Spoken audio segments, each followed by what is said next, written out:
Kale had no intention of discovering anything dramatic that morning. He only wanted fresh water and maybe a sign that the forest wasn't plotting his demise. Yet every time he stepped beneath its tall, violet-leafed trees, the wind rustled like it was whispering, "Here he comes again, the lost one." His wrist compass flickered between norther, and "please recalibrate," which did nothing for his confidence. He muttered at it anyway, as if intimidation worked on malfunctioning technology. It didn't. He pushed past a curtain of hanging roots and nearly tripped over a metallic object buried in the dirt. It wasn't debris from the usual cargo drones that flew overhead. This was smooth and silver, half egg-shaped, glowing faintly around the edges as though it were still catching its breath after colliding with the planet. He approached carefully, poking the craft with a stick because that was his standard protocol for suspicious objects. It hummed in response, making him jump so hard he dropped the stick and his dignity at the same time. Then he saw her. She lay beside the pod, partially shielded by fern-like plants that pulsed bioluminescent blue. She looked human at first glance, same frame, same face, but her ears were long, slender arcs that tapered into glowing tips, like crescent moons sculpted from soft starlight. They twitched faintly as though picking up sounds he couldn't hear. She was injured, breathing shallowly, her skin shimmering with a faint, iridescent sheen. Kale froze, mind racing through every sci-fi warning he'd ever heard, most of which involved "don't touch glowing aliens." Except leaving her there felt wrong, and the forest had never exactly been gentle with anyone in her condition. He crouched beside her. Hello. If you're here to invade, could you at least wait until you're conscious? It's my first alien encounter, and I'd like to be prepared." She didn't respond, only whispered something in a language that sounded like singing through water. Her eyelids fluttered, revealing eyes that shimmered like nebula clouds swirling inside them. Kale panicked in an unhelpful, full-body manner. His instinct was to call for help, but the nearest settlement was 2 hours away, and his communicator still insisted everything was error, undefined. So he did the only reasonable thing left, carried her in both arms, trying not to trip over every root and aggressively judgmental rock along the way. She was surprisingly light, almost unnervingly so, and every now and then her ears illuminated whenever he stepped on something noisy, as though reacting to his clumsiness. Back at his cabin, he laid her on the cot and gathered every medical supply he owned, which amounted to a bandage kit, a flashlight, and a healing spray that smelled like burnt mint. When he tried applying it to her arm, the device on her wrist beeped at him in a scolding tone, projecting a hologram that read in flickering letters. "Invalid treatment 4 Royal," the rest glitched out. Kale frowned. "Royal what?" "Royal complexion, royal allergies, royal please mind your business." He tried again. The hologram changed languages 3 times, briefly switching into something dramatic and Shakespearean before stabilizing. "Do not apply local substances without bioscan approval." The device then flashed a small icon of a disappointed frown. He had just been judged by alien technology. Fantastic. Still, he cleaned her wounds manually and wrapped them, hoping the frown icon wouldn't report him to whatever interstellar customer service department it served. She stirred eventually, blinking awake as though surfacing from a long dream. Her gaze locked onto his, confused but alert, the faint glow in her ears brightening. "You are human," she said slowly, her translator crackling, then deciding to rephrase. "You are ordinary human." "Ouch," Kale said. "I'd prefer exceptionally handsome local resident, but we can workshop it." She tried to sit up but winced. He steadied her shoulder carefully. "Easy, you crash-landed out there, or your space Uber dropped you off really badly."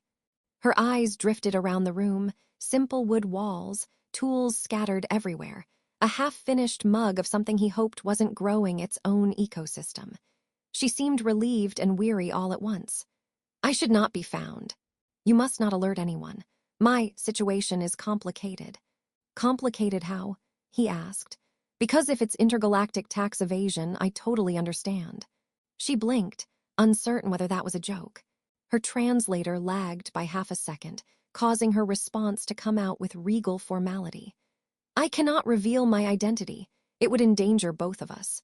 "Well," Kale said, pulling up a chair, Lucky for you, none of my neighbors like me enough to visit, so your secrecy is very safe here. Something almost like a smile touched her lips, fleeting but real. She studied him with quiet curiosity, as though unsure why he had helped her at all. He didn't have an answer, he just knew leaving her there felt wrong. Outside, the metallic pod he'd found continued emitting faint pulses into the sky, invisible to him but unmistakably deliberate in their pattern. Somewhere far above the atmosphere, something was listening. Cale had no idea that by bringing her home, he had just placed himself at the center of a story far larger than the forest, the settlement, or even his very average human life could have prepared him for. She closed her eyes again, whispering something soft and pained, her ears dimming to a faint glow. He sighed and muttered, "Great. I finally make a friend, and she's probably from a planet with its own complicated politics." The universe, for the first time, had decided to take him seriously.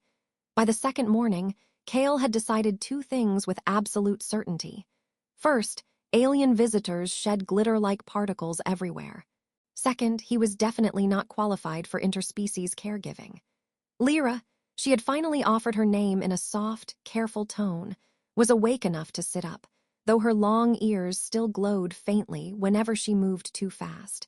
She watched his cabin as though it were a museum exhibit dedicated to primitive human living environments, a study in chaos.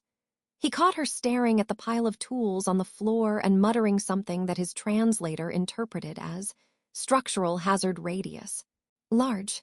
"Hey," Cale said, handing her a bowl of soup he'd overcooked into a suspiciously thick substance. "This is completely safe to eat, probably." She scanned it with her wrist device. It beeped twice, flashed an icon of a threatening skull, then corrected itself into a green checkmark. Lyra frowned at it. "The device is malfunctioning. It has been inconsistent." "Oh, good," Cale replied. "So it matches everything else in my life." Despite her attempts at seriousness, she seemed increasingly amused by him. Her eyes held the mirroring glow of a nebula whenever she smiled, and her ears swayed slightly with her mood, which he tried very hard not to stare at. She rested back on the pillow, observing the ceiling as if calculating its structural weakness. "Your shelter is unique." "That's polite," Cale said. "Most people describe it as one stiff breeze away from collapse." Lyra tilted her head. "This breeze, does it have a political function?" He stared at her. "It's just wind." She blinked slowly, processing this as though it were brand new information about the laws of nature. Then, with great seriousness, she replied, "Human physics is deeply concerning." The cabin grew warmer as the midday suns rose, 2 of them today, which meant Lyra kept pausing to marvel at the shifting shadows. Every few minutes, her tech floated something into the air. A cube, a transparent holographic sheet, a scanner shaped like an orbital satellite. Most of them beeped in ways Cale found personally insulting. One hovered near his face, scanning his hair with extended curiosity. "Is it judging me?" Cale asked. "It is collecting biological data," Lyra said. "Yeah, but it looks like it's judging me." "It does not have emotions." "It's frowning." "It cannot frown." "It's frowning, Lyra." The device rotated once as if to confirm its own superiority, then drifted back toward her. She tried not to laugh, failing just enough for the glow in her ears to brighten. As she regained strength, she began explaining small pieces of her world, just fragments, carefully worded, as though every sentence had to slip through a guarded filter. She described cities suspended like lanterns in nebula clouds, pillars of crystal rising from ocean planets, and a system of governance ancient enough to predate several species, recorded histories. She never spoke of her role in it, not directly, but Cale noticed a tightness in her voice whenever she mentioned responsibility or duty. It was the same tone he used when talking about taxes. "You said you shouldn't be found," he reminded her as he repaired a screen panel. "Found by who?" Her gaze dropped to her hands. "My people, they will come for me, they always do." "That sounds ominous." "It is merely truth." She hesitated. "I left without permission." Cale looked up. "So you ran away?" "I was not running." She paused. "I was temporarily relocating in an unplanned direction." "That's running." "It is not running." "Were you supposed to be somewhere else?" She glared, ears twitching. "Yes." Then you were running. She let out a soft, frustrated sound he suspected was the intergalactic equivalent of I. Still, her expression softened, and a hint of vulnerability crossed her features, something fragile and unguarded. That moment was interrupted by the high-pitched whine of her pod transmitting again. A pulse of blue shot into the sky, too fast for the naked eye but unmistakable to every sensor across the hemisphere. Lyra stiffened. Cale felt the shift in the air, like a distant storm growing teeth. "Is that good?" he asked. "No," she whispered. "It means they are near." Before Cale could ask more, a projection suddenly flickered above the pod outside. It displayed coordinates, symbols, and a crest shaped like two crossed comets, something regal, unmistakably official. Cale swallowed. "That looks important." "It is a locator signature," she said quietly. "Only High Command vessels send those." "High Command? Why would they?" She turned away. "I cannot tell you." "So you were running." Lyra pressed her lips together in a tight line, her ears dimming. "My presence here could put you in danger." "Lyra," Cale said, crossing the room to kneel beside her, "you're safe here. I've survived falling trees, angry birds the size of small cars, and my landlord. I can handle whatever Royal Space Patrol is coming." Her eyes widened. "Royal what?" "Whatever they are." She exhaled slowly, gaze softening in a way that tightened something in Cale's chest. "You should not protect me. You barely know me." "True," Cale said, "but so far, you're the best thing that's crash-landed into my life." Her ears glowed bright pink at the tips, and she quickly looked away, muttering something about human illogical kindness. Outside, another pulse surged from the pod, stronger than before. The forest lights flickered in response. Lyra stared toward the window, fear and longing battling quietly inside her expression. Cale didn't know what she was running from. He didn't know who she truly was. But for the first time, he realized whatever was coming was much larger than either of them, and it was getting closer. The ground trembled before Cale even saw the ships.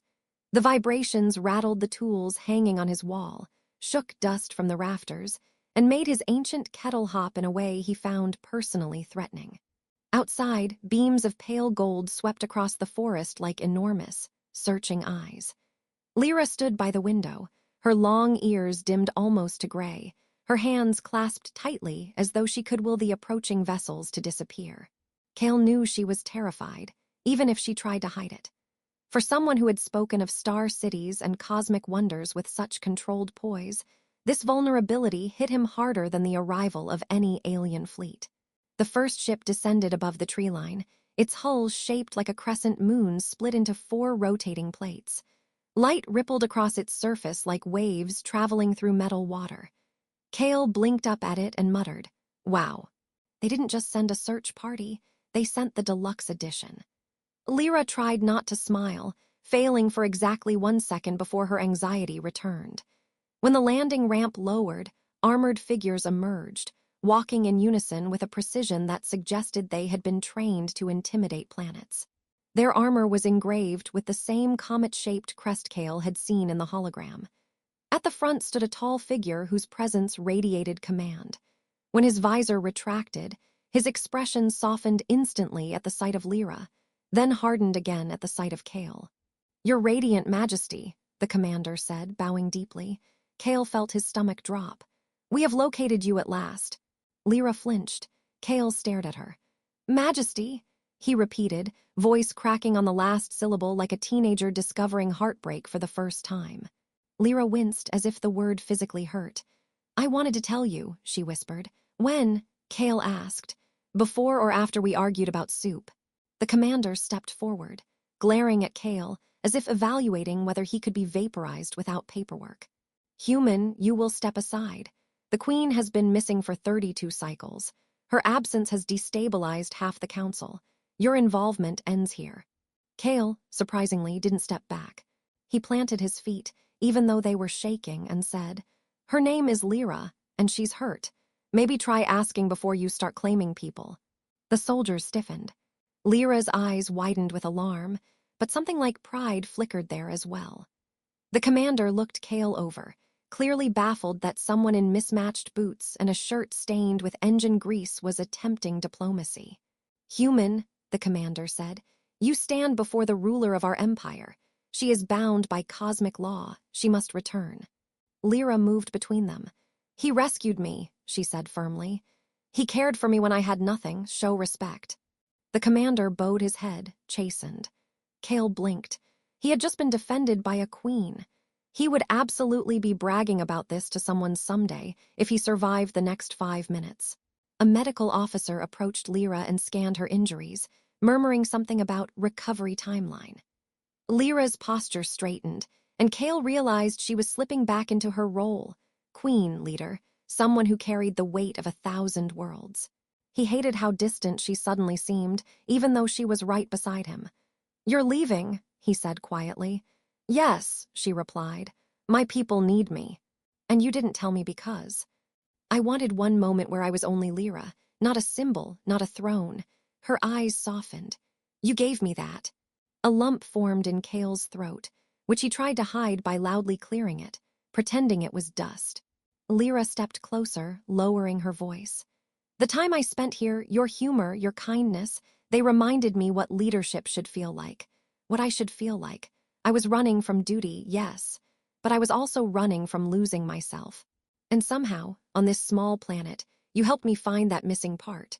Cale tried for a joke, something witty, something light, but his brain chose that moment to fail utterly.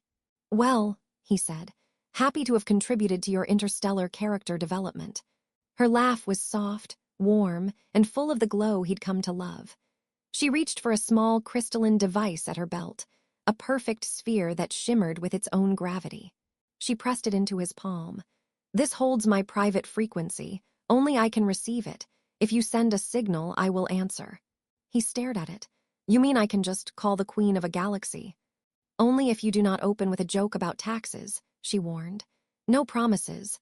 She hesitated, then placed her hand against his cheek in a gesture that felt ancient, intimate, and royal all at once. Her ears glowed softly, affection, he realized. A final farewell. As she turned toward the ramp, the soldiers stepped aside. The commander gave Cale a stiff nod of respect, which Cale returned awkwardly because he had no training in bowing protocols. The ramp lifted, the engines roared, and the ship rose toward the sky, its light fracturing into shimmering trails that painted the canopy gold.